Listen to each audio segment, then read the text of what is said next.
Welcome to our February 2018 structural modeling video conference.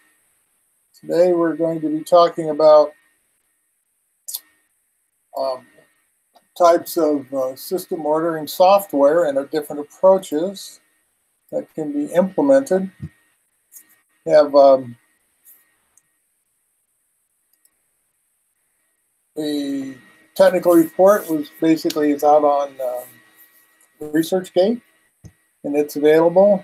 And so what we've done is we've actually gone through and looked at the two ordering examples from the Handbook of Interactive Management that uses the GMU ISM software and the two commands.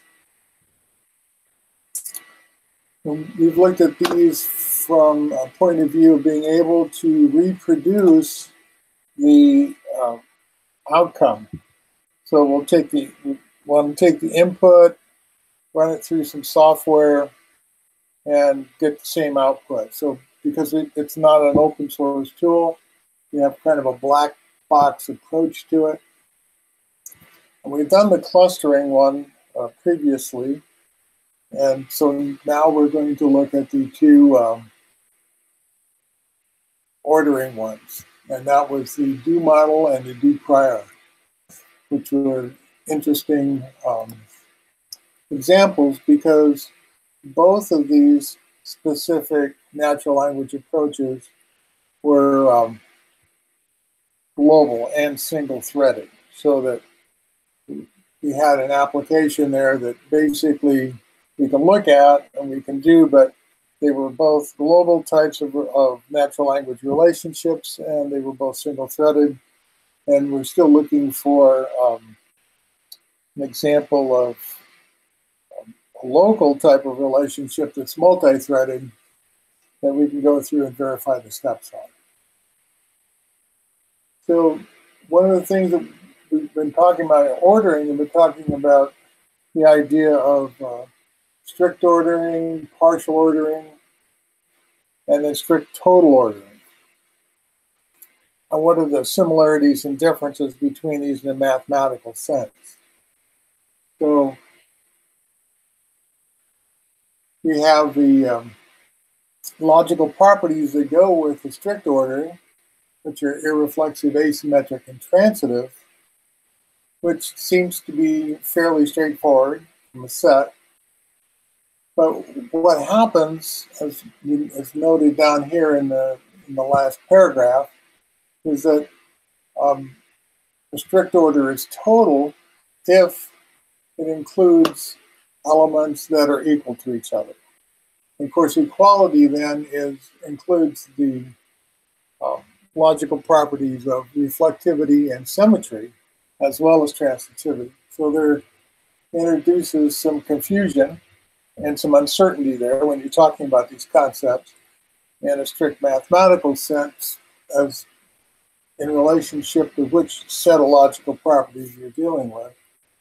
We had the partial order, because every partial order induces a strict order, and every strict order induces a partial order. So when we look at these, we find that they're basically entwined. There's not a clear definition between those. So what we decided to do was to go ahead and look at define a different type of ordering that was very, very clearly understood. So going through, and this is a chart of logical relations that we talked about last month, a couple weeks ago. And Janet pointed out, she asked about the strict total order. And at that time I said, well, you know, it was kind of indeterminate. And I was looking at literature from theoretical computer science as opposed, but talked about strict order and strict total order. And also from just the discrete mathematics. So I decided to focus on the definition from the Wolfram site, which in strict total order, which basically includes equivalence And so that puts it up into the 4 area where you need a selection rule. And basically what we've done is we've defined an order that fits right in here between strict order and equivalence, and does not allow the equivalence to come in. It's simply a type of ordering that is irreflexive, asymmetric, and transitive, and does not allow equivalence. So that's we call that SIM order, as we talked about in the document. And so from a functional point of view, what we're talking about is we need at least 2 classes to order. We can't order one thing. And the idea here is that we're ordering equivalence classes, and then we're forming equivalence classes by organizing equivalent objects. These are 2 completely different concepts at 2 different levels of aggregation, and this distinction now will help us when we're in mapping mathematics to the real world in the SIM area, saying, okay, we're ordering equivalence classes and we're grouping equivalent objects into classes. They are not the same thing. And that will help us in eliminating a lot of uncertainty and therefore a lot of complexity. Okay. So then, given that we're going to clearly define this SIM order, we went on to talk about the existing systems concept software that we have now. And the existing software was put together to support algorithm development. And the algorithm development process, the operator basically had to enforce the algorithm by determining what they wanted to do, making the calculation to what was the next set of objects, and then entering those into these text boxes. And that's the enter data that would do the calculations. The operator could also determine at which point they wanted to swap the entries or infer information. And this was basically the software setup that we used to go through and look at a number of the, to look at all of the published steps in the handbook, and which was quite interesting. We were able to reproduce those in the handbook. And then we also addressed another type of process where we had objects that were equal. So essentially the same, you enter, but if they're equal, then there's a little bit different approach, because those objects are then collapsed out or taken out of the matrix. Matrix is changed. The matrix in this case will dynamically change, and we'll have one object that stands for how many other objects that are equal. So we just kind of go through and do it that way. But again, the operator in this case is responsible for determining each step in the algorithm and determining which is the next set of objects to address. So we went through those, and we're able, again, as I said, to reproduce the material that was in the back of the handbook of Interactive Management, Appendix 2. And so now we'll just kind of look at these a little bit more detail of the technique that we finally decided upon to use to actually order and to minimize the amount of effort on it. What we did was we decided that when we were doing with this, when we started with this process, we just randomly selected items, kind of going along with the implication in the literature that you could just start somewhere and then look and then select a next approach, next step, and the next step, and so forth. So we did that a number of times, but then it became clear that if you do that, you maintain a completely unordered matrix, or you maintain a matrix that has certain areas that are ordered in an unordered fashion. So we tested the fact that, well, let's just start at the top left-hand corner, and start ordering. And we'll start ordering the items by asking the question. And in this particular case, this is kind of fundamental here, is that to do this ordering, you really have to have a relationship that induces an order. And so the natural language relationships of higher priority or is heavier than, those definitely introduce an order. You need to make certain decisions about other natural language relationships, like whether it's aggravates or influence, as to whether or not those are induce an order on all of the objects. Right? They might induce an order on some of the objects, or they might introduce different stages or things like that. But it's important if you use a natural language relationship that induces the order. So anyway, what we did was we went through and started ordering these. And as soon as you have an ordered section in the matrix, then you can start using binary search, which is a very efficient way of finding where the slot that the item goes into. And so we're starting now to start developing some very simple rules to use when we implement the software to do a binary search piece. And so two of the fundamental rules that we need is, one is a rule to select the unordered item and a rule to select the ordered item. So here, of course, the first one, we'll just take the unordered item. We'll just always take the one at the top of the stack, in this case, the beer can. And then there's,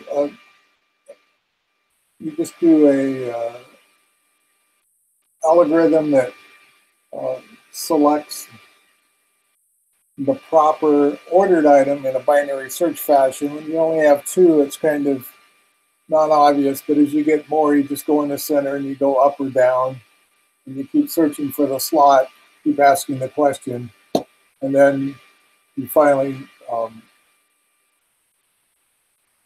find the slot that it's actually the proper order it goes into.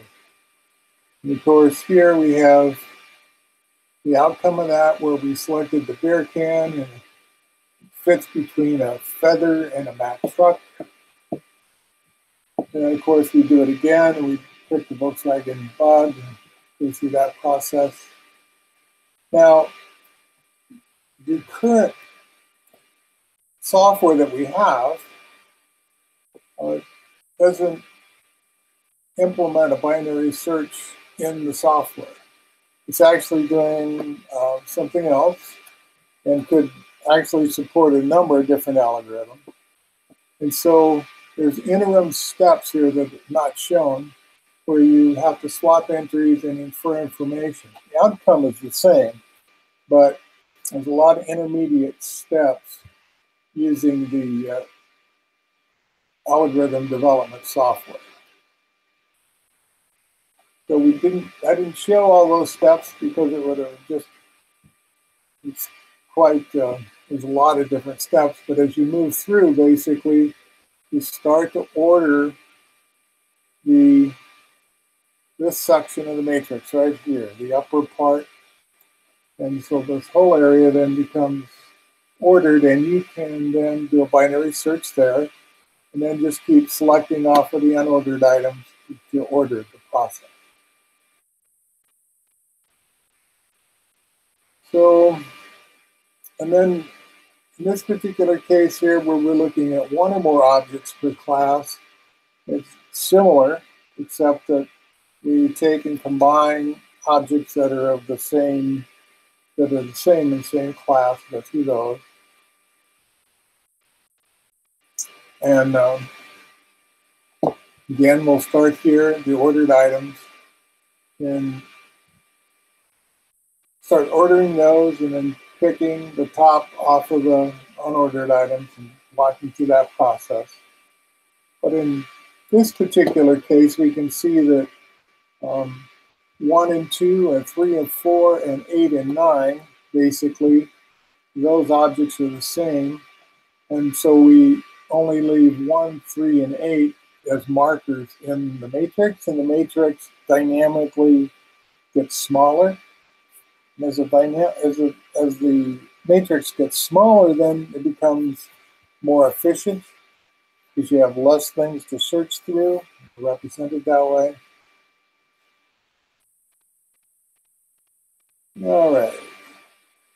As we talk about the minimization, really CISM and this kind of approach is really a kind of an optimization and minimization type of activity where you could actually do these things by exhaustive search, but sooner or later you'd run out of resources and you couldn't do a very large system. So to engage large systems that are of interest, you really need to be able to use techniques that use the minimum amount of resources. So we say there's basically the process of complexity reduction reduces resources by clearly articulating the process. People can get up to speed fairly quickly. They know what it is. It's a fairly simple type of process, or it has very clear steps that people can identify with that are presented in a way that are not overwhelming to the participants. That's what I meant by simple there. So they're clear, not overwhelming, and it has a identifiable process. And then the second basic way of resource minimization is efficient structuring and ordering methods. And one of the more interesting things about this outcome of this document is that when we talked about the clustering software in Technical Report 16, we showed that if everything was in the same class, all the objects, that was the minimum number of questions that you need to ask. It's very efficient. Well, in this case, where you have a mix, you have more than one object per class,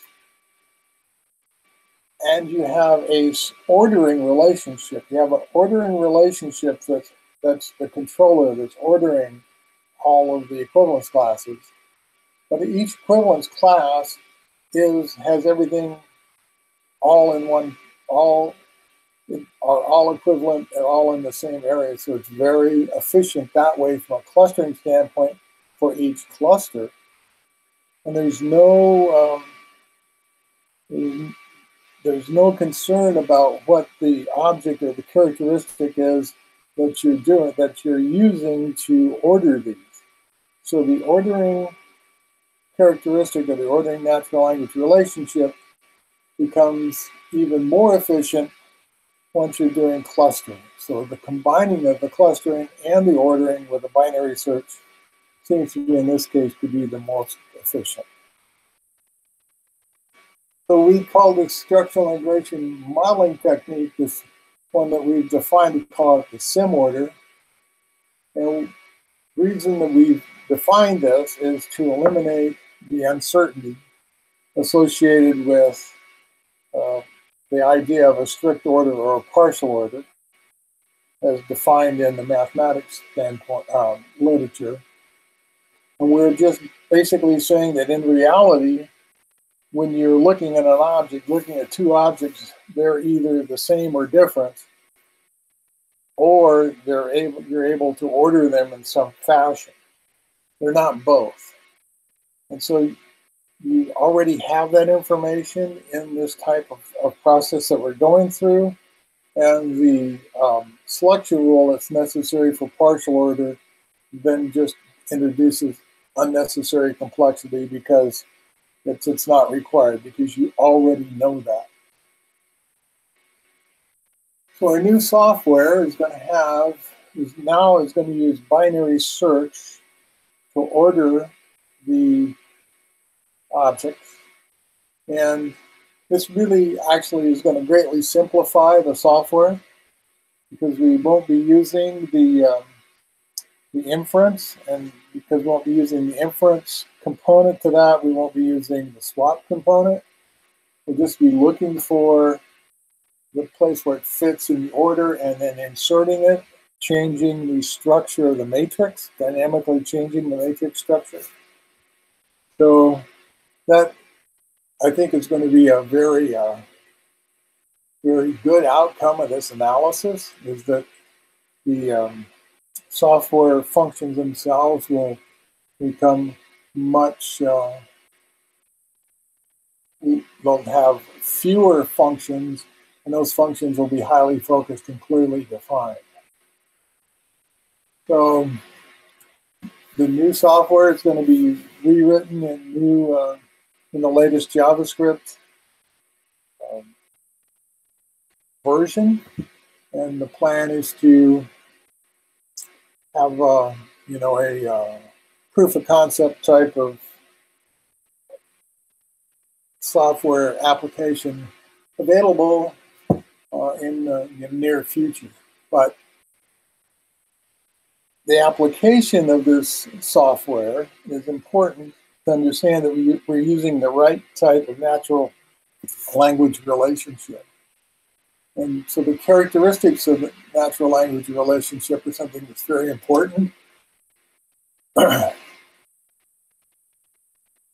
And finish up with this chart of some of the characteristics that Mary and I have developed. The AMEI basically works across all of these three types that we're dealing with here.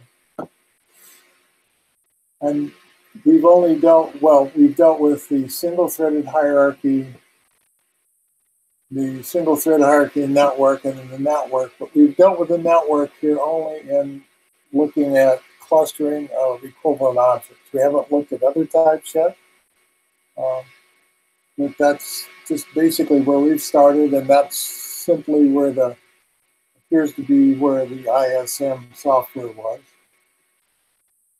And specific and disperse, that means basically how many buckets in the AMEI does the natural language relationship fit in.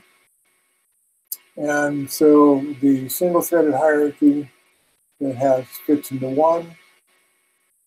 And it can be here single-threaded. It can be the specific piece fits into one, but then the dispersed piece for the network, it fits into three, and then the dispersed piece down here fits into three. The scope for each individual thread is global.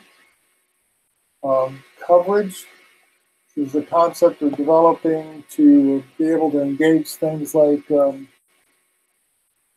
part-whole relationships and components that have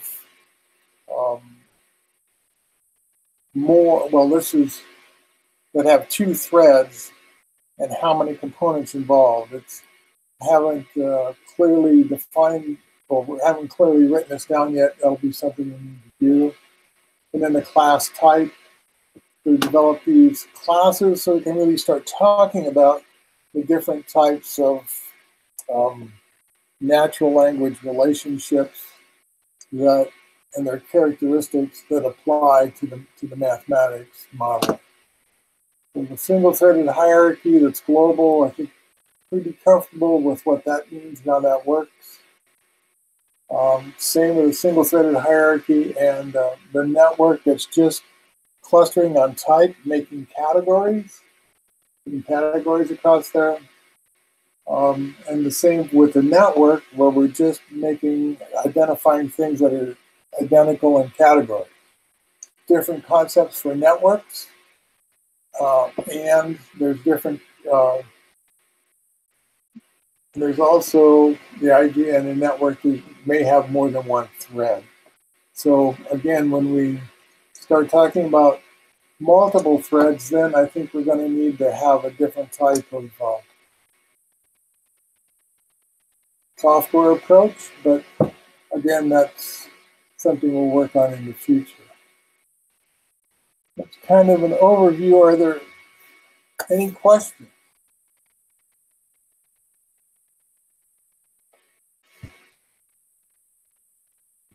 Is everyone asleep?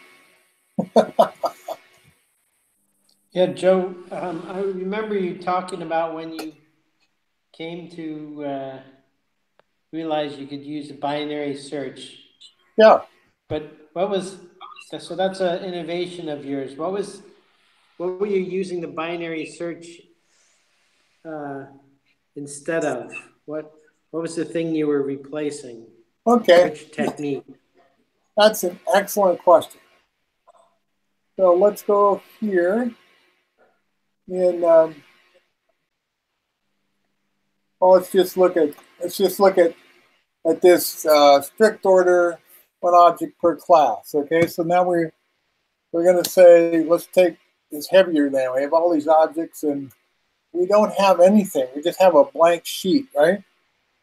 So how are we going to start? If you go back and look at the original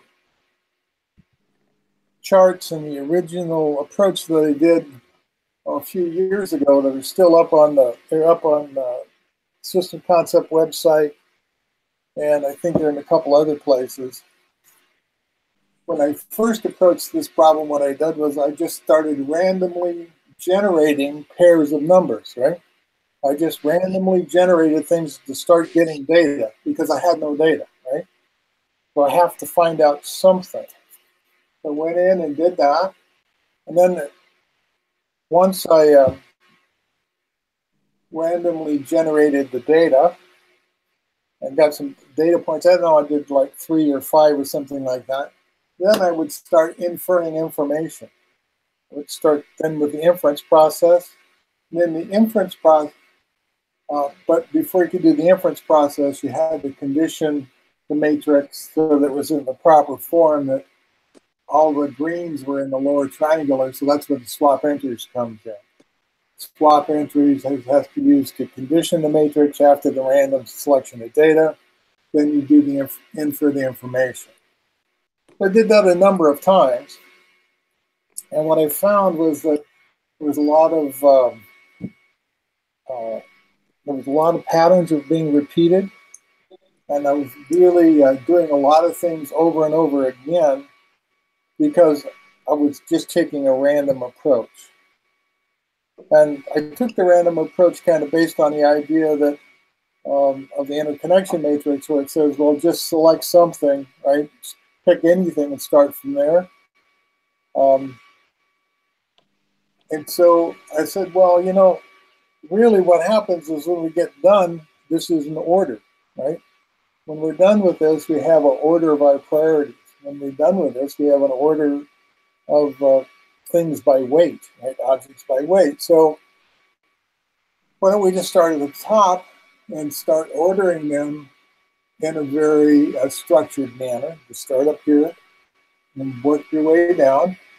And then so I started doing that, right? And originally I did each one, right? Originally I did each one. I looked at that process, and I said, well, you know, that's not very efficient. It's not a very efficient search routine. That's when I just dawned on me that what I was doing was I was actually just searching through here, seeing which was right. So I said, okay, these are ordered, so I can use a binary search on them, right? So does that make sense? Yeah. So yeah, so that's kind of the evolution of what was going on. Um, and then I was during the same period of time I was struggling with the idea of single-threaded and multi-threaded. I was looking at a lot of the information, in the handbook. Look in the handbook, the two the two that are not clusters are single-threaded, and a lot of the other examples that are throughout Warfield's literature and in his publications are multi-threaded. And so that was the other part that really came to the point. Well, we need to be able to make some distinction, some attributes and characteristics about the natural language relationship that says, okay, this is either a single-threaded natural language relationship and it's global, or um, it's a multi-threaded local relationship, and we're going to need to have different approaches to those, right? Um, and so that's why we've started developing these attributes and looking at the different components of that.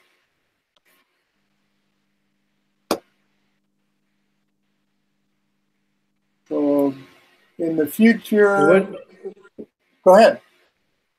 When you say developing an approach, and I mean, and a lot of the algorithm is spelled out in societal systems. Mm-hmm. And is there, you're switching to something else, or I thought you were just trying to implement the math in that book? Oh, right, I am, but you see, yes. So the societal systems and the publications that were done by Warfield are very good, and I think, and we are trying to duplicate that. But one of the primary differences between the mathematics in the book and like this chart, this strict order one or more objects per class we're looking at now, is that when you start an activity, right, you don't have any information. Most of the examples that Warfield has in his work have complete information already.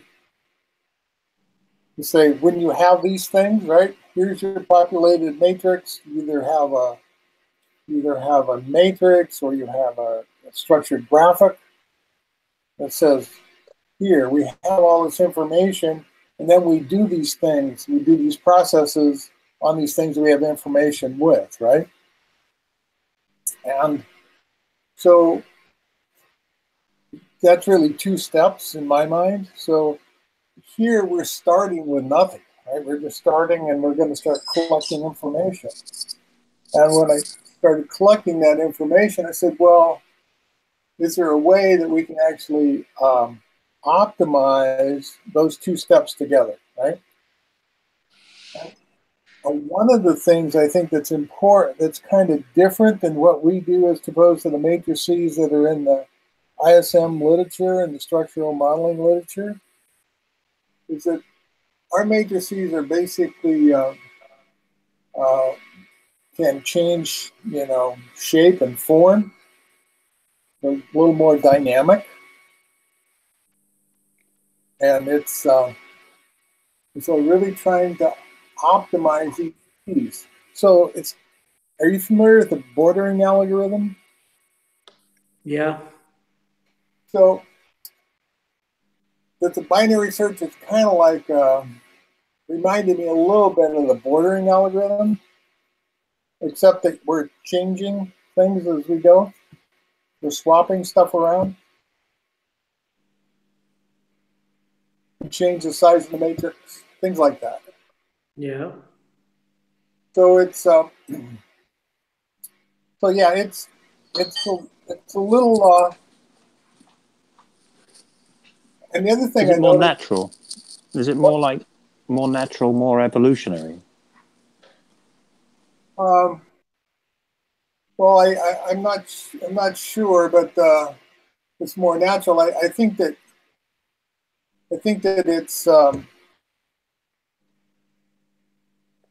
it's easier for me to understand. Let's put it that way. If we break it down into well-defined steps, right?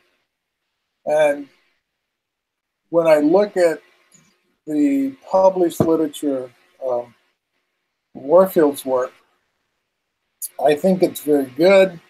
Um, there's parts in my mind that there's just parts that I don't see and that I can't reproduce. And I'm not saying it's wrong. I'm just saying I can't do it, right?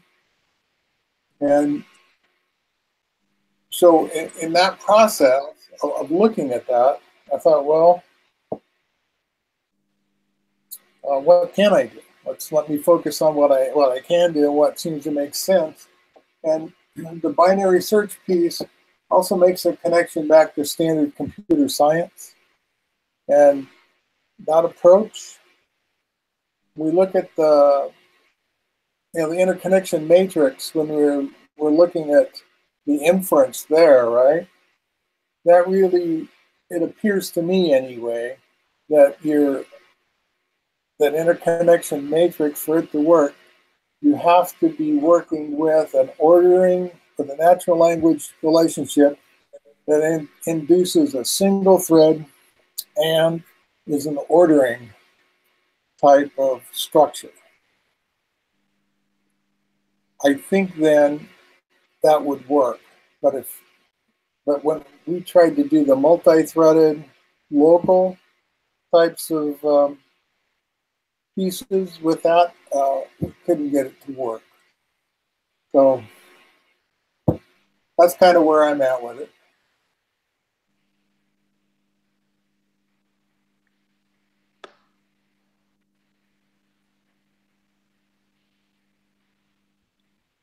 Does that kind of answer your question, Kevin?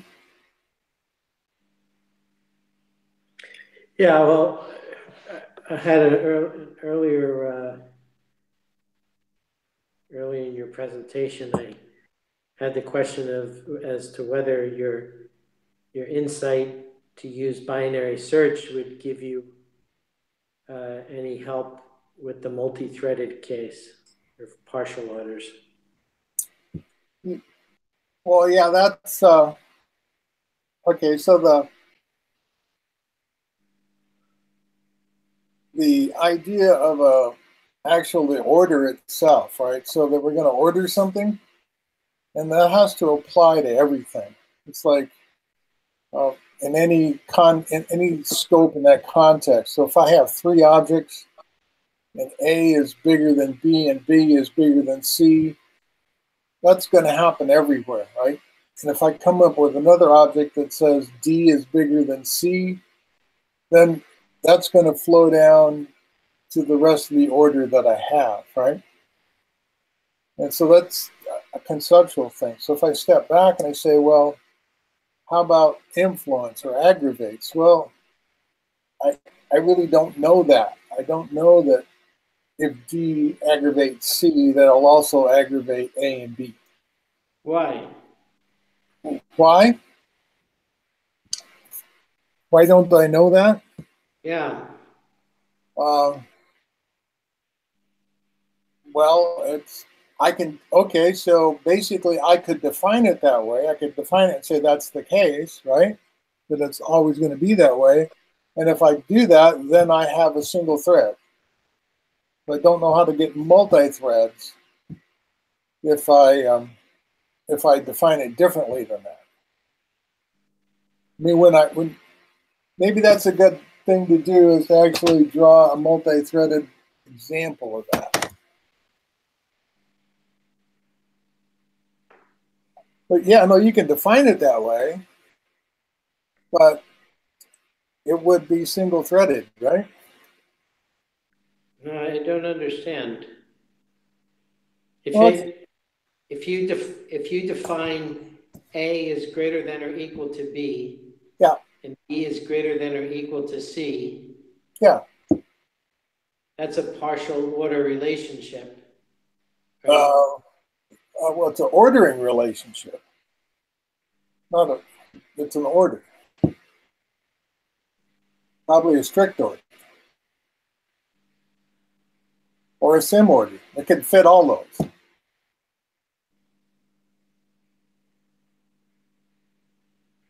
But if you said it was a sim order, it wouldn't be a partial order.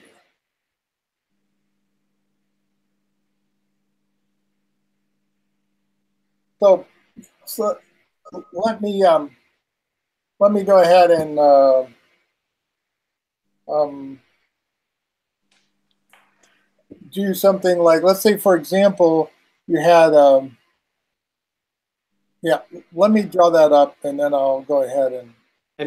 I'm confused, Joe, because all through Warfield's literature, he talks about partial orders, and you're saying partial orders can't be dealt with. No, no, no, no, no. It's partial orders. Partial orders. I'm not saying can't be dealt with. Here's what I'm saying. Back up here. Right here, the top one, partial order right here. Yeah.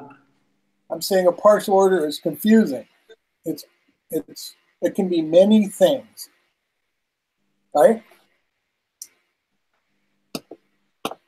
Because it has to have a selection rule in it, right? Because it's uncertain and it has a selection rule, then what we do, it creates complexity. So what we're doing is we're looking to reduce complexity. So we want to create a scenario that essentially, like we just did, there's a sim order that fits between strict order and equivalence, but doesn't go anywhere. It just basically says it's a sim order and it is irreflexive, asymmetric, and transitive, period. Done. No equals involved. No selection rule in the sim order. And it's kind of like the strict order, except as we saw in the definition of strict order, right? In the mathematics, it says every partial order induces a strict order, and every strict order induces a partial order. So there's really, from a mathematical standpoint, there's no way to separate the concepts, right? They can be interchanged. So I'll just give it a name and say, here is a sim order that is not a partial order. It doesn't induce a partial order, and a partial order doesn't induce a sim order. It's a sim order. It's just. What's a sim? What's the word you're using? A sim order? Yeah, for the structural integration modeling. Oh. So we do basic structural modeling is mathematics. Interpretive structural modeling is the real world, and then the structural integration modeling is putting those two in the proper alignment, correspondence, putting in the proper correspondence. And so the mathematics abstract world lets you do all these things, right? And so we're saying, well, for our case, we're doing it, and we defined the sim order in this paper. We just say it's irreflexive, asymmetric, transitive, done. And that we do the two different levels, right? Equivalence classes are formed by organizing equivalence objects. So that is equivalence. Reflexive, symmetric, transitive. An ordered sequence formed by ordering the equivalence classes. That's the sim order. Irreflexive, symmetric, and transitive. I mean, irreflexive, asymmetric, and transitive.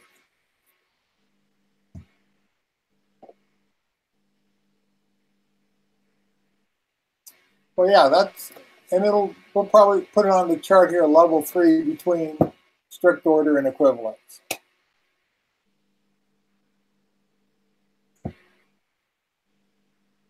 So it's not saying that you can't use partial order. You can,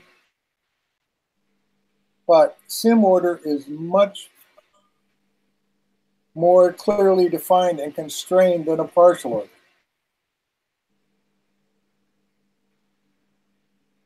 And what I've seen in the literature, people that go this route have, in many cases, been tripped up by this difference. And so I felt it was just really important to do that.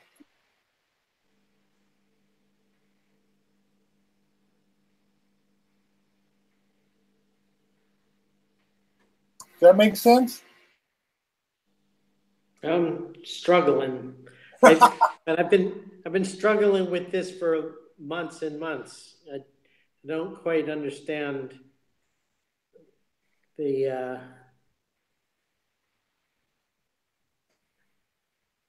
all of it. I mean, I think that, you know, we produce diagrams that are multi-threaded. Yes. Now using the ISM algorithm, and you're saying they have to be produced as a strict order. I don't understand that. No, I'm not saying that. What I'm saying is this: is that in the handbook, the two examples in the handbook that had step by step, I said those were strict order. That was something that I could reproduce. So the only step-by-step examples that I have, right, are basically strict order. Okay, that's what I'm saying. And that when I took the copy of the ISM software, right, the old DOS software, took a copy of the old DOS software, and I took a multi-threaded example, something that I knew the outcome from, right? Yeah. And I used the old GMU ISM software. It didn't give me the same answers. And so I thought, okay, I just kind of went through that and went through it a number of times, and either I was doing it wrong or the GMU ISM software produces a different outcome set depending upon the order that you put the objects in. So you can't it gives you an order, but you can't reproduce it, right? It gives you a multi-threaded order, but you can't reproduce the same one on the same system, depending upon how you approach it. So the algorithm is stochastic. It depends on the sequence that you enter things. Yeah. So what I'm saying is that with the global single-threaded, you can reproduce it no matter what order. You can always reproduce the system. Yeah. And so that with the multi-threaded ones, I can't reproduce it. It's not unless you follow the same order, you mean? Right. Yeah. Well, actually, yeah, well, maybe. I don't know, because in the systems, the multi-threaded systems that I'm looking at, right, I don't know what order they use. I just have a structured graphic of the system, right? I don't know what they did first, second, third, fourth, or fifth. I just have the outcome. So, yeah, I think this is an interesting thing, because your earlier comment was, one of your earlier comments was the examples you were seeing from Warfield and others, the matrix was a given. You weren't building it. And a lot of practitioners, like in India, for example, that's how they work. They don't use software to save time filling in the matrix. They fill in the whole friggin' matrix. And as a result, all of their examples are trivial in size. Right. But that's how they do it. And so their thing is reproducible because they're just doing matrix transforms on an existing matrix. So what I understand you're talking about is, for example, when like in the GMU software, the opportunity matrix calculates which question to ask next, and so that makes it stochastic because it depends on what you already answered. Well, yeah, I'm not sure how the GMU software works. Yeah, I'm not exactly sure either. I'm presuming that they incorporated the things that they published before they produced it. Yeah, but so, we don't know. Yes, exactly. So it's challenging, and so what I'm looking at now is just saying, okay, I believe that the single-threaded global relationship, pretty comfortable with that using a binary search from what I've looked at. I think there might be ways to do the multi-threaded one, but you know, I got to get down the road a little further. Well, in Warfield's archives at GMU, he has some handwritten notes and typed notes that Rose typed from him that list the sequence of people that touched the ISM software going back to the 70s. Wow. Okay. And it's very likely that Christakis took a version of that software before it was turned into the PC version. Yeah. The one before it was from Burroughs, I think the last one that touched it before him was Burroughs Welcome, which is called Burroughs at the time. Mm-hmm. And before that, it was at Dayton University or University of Dayton. So something sequenced like that. Mm-hmm. And so it's very likely the same algorithms are in the Cognoscope and in the Logosophia. And I think you had some communication with Janis about that, didn't you? Yeah, I asked to see if if that was available, but if I got a response, I missed it. But I would be very interested in having access to any of that kind of material, as long as I don't have to do an NDA, as long as it's open. I mean, I don't want to do anything that I, because it would pollute my open source work. Yeah, I understand. Yeah, I'll talk to him about that. I thought he had talked to you about that for some reason. Well, if he did, it didn't stick in my mind. Oh, yeah. But no, any of that kind of stuff would be great. And the guy from Ireland supposedly has access to a Fortran copy of what's going on, but yeah, haven't seen that either. Okay, these are things to pursue, I suppose. And yeah, it would be great if we could see something like that. Yeah.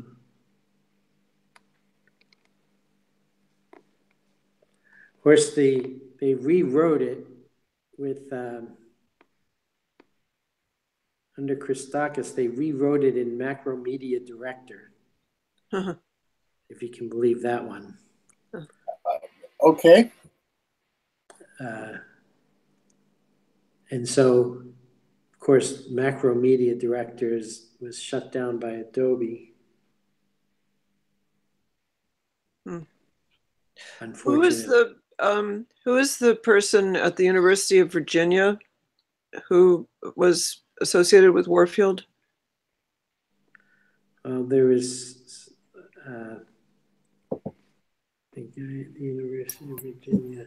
I met someone at the Systems Engineering Research Conference, and Peter had interacted with him. Yeah. He said something about having access to Warfield software. Oh, cool. There was a guy named David Keever from that era. I'm not sure if he was at Virginia, but Kiever ended up in the defense sector. Mhm. Broom, I think, also. Uh-huh. Broom wasn't software oriented, right? He was more Huh. into conflict prevention stuff. Yeah, we'll have to ask Peter who this was. Yeah, but Um, any source. Malone, another guy was Malone, David Malone. Hmm.